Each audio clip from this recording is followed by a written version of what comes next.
Sudaan keessatti har'a fonqolchi mootummaa yaalamee fashalaa'uu miidiyaaleen biyyattii gabaasaniiru. Sochii waraanaa cimaa magaalaa guddittii Kaartuum keessa tureen daandileen cufamanii akka turanis himameera. Yaalii fonqolchaa kana raawwate humnoota pirezidantii duraanii Omar al-Bashiriif amanamoo ta'an raayyaa waraanaa biyyattii keessa jiran ta'uu mootummaan Sudaan himeera. Firaafooliin dhugaasaa dabaltee isinitti himti. Kibxata har'aa Sudaan keessatti namootni pirezidaantii duraanii aangoorraa kaafame Omar al-Bashir waliin hidhata qaban jedhaman yaalii fonqolchaa gaggeessuu isaanii miidiyaaleen biyyattii gabaasani. Ministeerri odeeffannoo biyyattii Hamza Balul ibsa miidiyaaleef kennaniin namootni gara duubaatti nu deebisuuf yaalan jiranis nuti gara duubaatti hin deebinu jechuun humnootni dukkanaa yaalii kana taasisan utuu hin milkaa'in to'annoo jala oolaniiru jedhani. Gabaasaaleen magaalaa guddoo Kaartuumii fi magaalaa dhiyeenya jirtu Omdurmaan keessaa bahan sochiin waraanaa cimaa jiraachuu fi riqichi laga Abbayyaas cufamuu akeeku. Dabalataan daandileen gara Kaartuumii fi buufataalee dooniitti geessanis cufamuun isaanii himameera. Miidiyaan AFP madda mootummaa wabeeffachuun akka gabaasetti kanneen taatee kana duuba jiran gamoo miidiyaa mootummaa to'achuuf yaalanis hin milkoofneefi. Viidiyoon marsaalee hawaasaa gubbaatti qoodaman ammoo konkolaattota waraanaa daandiiwwan gubbaa jiran mul'isa. Mootummaan Sudaan taatee kana to'achuufis tarkaanfileen fudhatamaa jiraachuu ibseera. Akka Reuters gabaasetti dubbiin himaa waraanaa Mohammad Al-Feki Suleeman kanneen shakkaman irratti qorannoon hatattamaa ni eegalaa jedhaniiru. Waggaa 2 dura bulchaan biyyattii yeroo dheeraa Omar al-Bashir aangoorraa kaafamuu isaanii booda waliigaltee aangoo qoodiinsaan mootummaan waraana bakka bu'oota siivilii fi gareewwan mormaa turan keessaa bobba'ee hundaa'eera.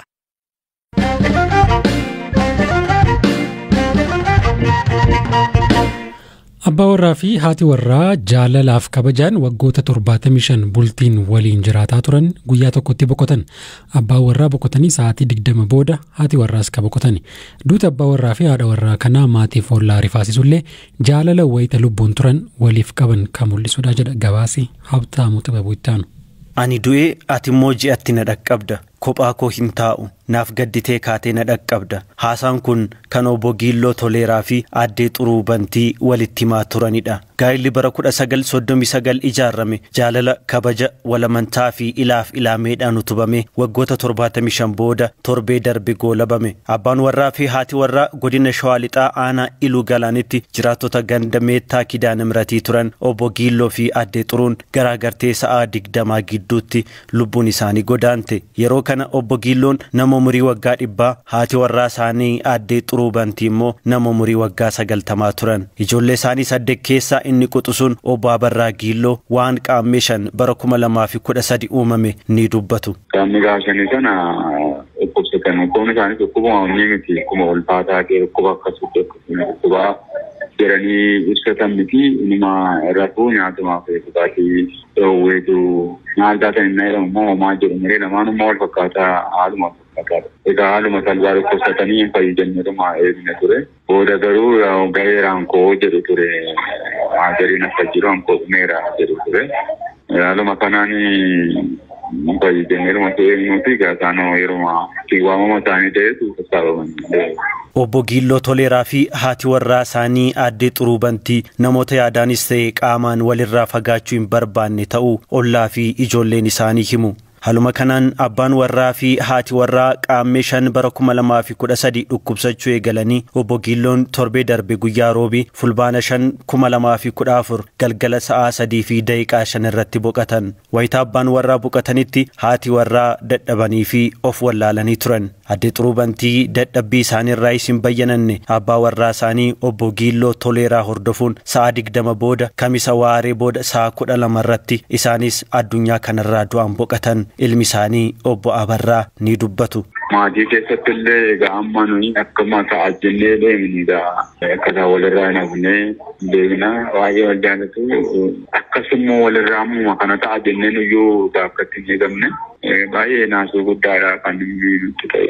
Egaa durallee ammaaf amma waan wal biraallee badaan fagaatanii nama amma deddeessee xinnoosii nama rakkisaa kan jiru yaaddoofne ture. Deemee gaggeessaan sana illee akkaataa walirra ta'utti immoo gaafachuu yaada isaanii isaanii ture. Waldhageettii kabaja hangafaa naamusaa fi ilaaf ilaamee maatii isaaniirraa barachuu kan himan obbo Abarraa Giilloo sirni awwaalchaa abbaa fi haadha isaanii jimaata darbe fulbaana 7 wal faana gaggeeffamuu nutti himan. Firaa fi ollaa dhiyoo maatii kanaa kan ta'an obbo Baqqalaa Cimdeessaan immoo duuti abbaa warraa fi haadha warraa kunneenii hawaasa keessa gadda uumuu himu. Miira hawaasaas akkana jechuun ibsaniiru. Sababni isaa jaalala guddaa kan qabanidha jedhan qonnaa dubbatanii waan wal qabatanii itti walii kennanii jaalala guddaa qabu. Kanaan Waaqayyo wal faana isaan fudhatee jedhu.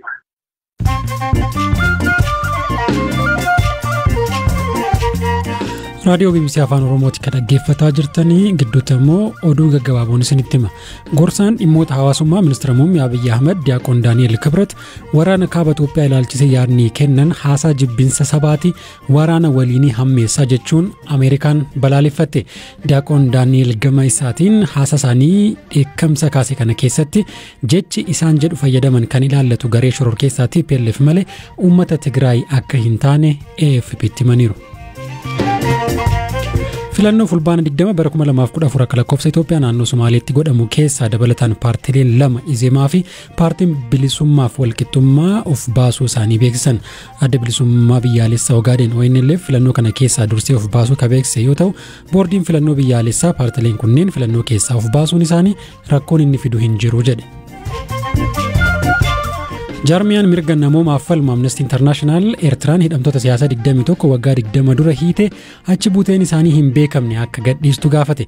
Fulbaana 2001 keessa mootummaan biyyattii miidiyaalee walabaa irratti uggura gochuun gaazexeessitoota 10 fi namoota siyaasaa ifatti pirezidaantii Isaayyaas Afeworqii qeeqan 11 nageenya biyyaalessaaf yaaddoodha jechuun erga hidhee booda kanneen hidhaman gonkumaa himatni irratti hin banamne eessa akka jiranis hin beekamu jedhe Amnesty International. Manni murtii hidhattoota Huutii Yemen pirezidaantii duraanii US Donald Trump fi ilma mootii Saawud Arabiyaa Mohammed bin Salmaan dabalatee namoota 7 bakka isaan hin jirretti adabbii du'aa irratti murteesse. Namoota isaan waliin himataman 9 immoo addabaabaayii magaalaa sanaatti du'aan adabeera. Namoonni kunneen qondaala olaanaa Huutii ka turan Saalii Al-Samaadii fi qondaalota biroo 6 ajjeesan jechuun himatamani.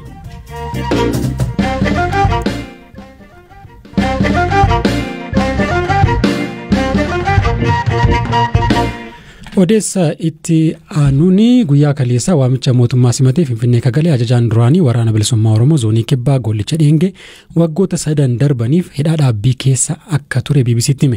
Wallabdee ajajoota olaanoo waraana bilisummaa Oromoo zoonii kibbaa waliin qabaachaa tureen haga yaaliin ajjeechaa irratti raawwatamuu irra gahee akka ture dubbata. Finfinnee galuu guyyoota muraasa dura ture waa'illi koo Zalaalam Taaddasa bilbilaan ka dubbise. Waraan kibbaa hoogganaa kan ture ammaan barri isaatti tureera fagoodha. Egaa inni barxiyoo kunin Gollichatti hoogganaa haa jedhamee karaa miidiyaa irra akka meeshaa propagaandaa ololatti dhimma haa ba'amu malee Gollichi waggaa 3 har'aa jechuun 2017 irraa kaasee zoonii kibbaa walumaa galatti zoonii kibbaa keessatti wanti hojjetamu wanti raawwatamu hojiin rogu hundaa kan idila waliigala karaa jaalgollichaatiin quba qabaatame osoo hin oofamne miidiyaa qof irratti jaalgollichi hoogganaa ta'e jedhanii suura xiyyaata barreeffam gargaraa walitti maxxansanii editing systemii miidiyaa fuul miidiyaa addunyaatiif waan adda addaa irratti ana fidanii malee dugdi kiyyu duubatti dawoo godhatanii waan adda addaa raawwatanii waan ta'eef inni kunini eenyummaa koofis malu anaafis malu kan jedhu ture isuma kan waliin ammoo dhiibbaaleen adda addaa yeroo adda addaa zoonuu kibbaa keessatti hangi even sadarkaa ajjeechaa yaalii ajjeechaa nargaa'ee ture waldhabbiin guddaan gidduutti taa'ee adeemsi heeraa hin jiru pirinsipilii irratti waldhabne heer irratti waldhabne naamus irratti waldhabne akkanatti socho'uu hin qabnu dhatti kun hin baasu qabsoof yoo ta'e daandii qabsoo isuudhaaf qajeelaa irratti waliin masakamuu qabna akkaataa pirinsipilii fi caasaa hooggansaa inni amma jirtullee sirrii miti waa hedduutu fooyya'uu qaba tariifi yoo kan hooggannaan jettan taate sirnatti fideebisuudha reesu ubaaromsu sirnatti fideebisuudha jedhu gaafii keessa kanan qabaachaa ture waggaa 3 kana waldhabbiin kun baay'atee sadarkaa doorsisaa fi wantoonni adda addaa sadarkaa namiidhuu fi even isolation keessa nagalchanii akka aadaa warri habashaa qumsir jedhe sana mooraa qabsoo keessatti hidhaan dhaabbii narra ga'ee ture sadarkaa lubbuu kiyyaa sodaatee gara eenyu meeqa siroorri furrisu kaasu sodaachisu eenyu? Inni na sodaachise qaamota istaafa zoonii kibbaa qondaalota ol'aanoo zoonii. Kasi waliin hoogganaa turan, kasi waliin qabsaa turan jechuudha. Isaanuma. Gollichi waraana kan akka hoogganuuf gaafatamee ofumaan didee kan jedhuun dhagaye. Waan kun dhugaadha? Ofumaan diddee inni jedhu waa tokko jibbitus jaalattus dhiibballee si jibbisiisuu danda'a. Dabni namis godhullee si jibbisiisuu danda'a. Diddee jirtaa? Gaafatamtee jirtaa? Yoo adeemsi heerraa hin jirre, yoo adeemsi seerraa hin jirre, yoo ilaameen hin jirre, yoo murni tokko callaan yaadaaf fedhuu fi impoozi namirraattu godhee blindfold nam godhee gara fedhetti nama deemtay ka garri ittiin nam deeman sun ammoo fuulduraaf garri fagoo nam hin geessin yoo ta'e obboleessan keenni gorsisaa ikkisiisaa yoo sin dhageenne san akkam gootere. Waraanni keessan jalqaba mootummaan yeroo waamicha godhee kaane galanii ture hidhannoo hiikkatanii yeroo sana qabsoo ilaalcha sanatti ni amanta ture moo qabsoo hidhannoo kanatti amanta tureeti jalqaba? Kun gaafii kun qabsoo karaa nagayaa addi bilisummaa Oromootu guutuutti qabsoo karaa nagaatti amanee gala. Hayyoonni Oromoo karaa nagaatti amananii galan. Inni kun goollichi karaa nagaatti amanaa inni kun iyyuu tooftum kalee ittiin waraan biratti nejjiti yakkan sana. Karaa nagaatti yoo amane yakka maal qaba? Karaa nagaa ka dhaabni isa amaneetti amanuutu cubbu moo karaa nagaa ka dhaabii isa amansuuf didanii balee buutuu qajeelaadha. Abaluu kaleessa iyyuu qabsoo karaa nagaatti amana.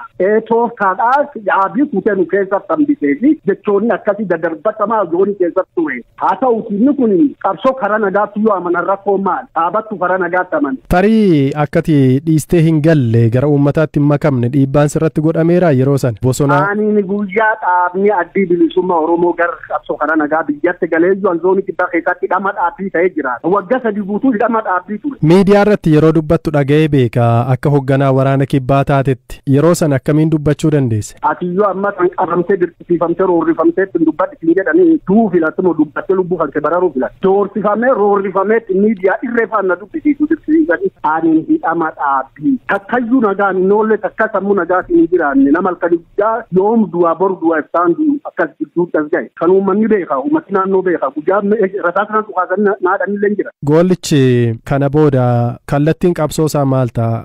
Maal goota kana booda? Wanti aan akka namaatti amma kana booda nan godhe jedhu waan jiru natti hin fakkaatu. Jechuun? Qabsoo kaleessa gooneerra hojjanneerra utubaan hadi dhiiban qaba hadi dhiisan qaba jedhee Oromoon ammanini akka namaatti akkuma uummanni Oromoo tokko jiraatutti jiraachuun barbaadaa jiru. Sagalee gollicha dheengeetii ka dhageessanii dabalataan kora waraanni bilisummaa Oromoo dhiyeenya magaalaa Gimbiitti godhadhe jedhee akka quba hin qabnee fi waliigaltee hidhattoonni waraana bilisummaa Oromoo finciltoota Tigraay waliin qabsaa'uuf tolfatan akka ittiin amannee fi sirrii hin taane gollicha dheengee BBC'tti himeera. Himannaa gollicha dheengee kanarratti ajajaa itti aanaa waraana bilisummaa Oromoo fi ajajaa zoonii kibbaa Gammachuu Abbooyyeerraa deebii argachuuf yaaliin goone hin milkoofne. Haa ta'u malee waraanni bilisummaa Oromoo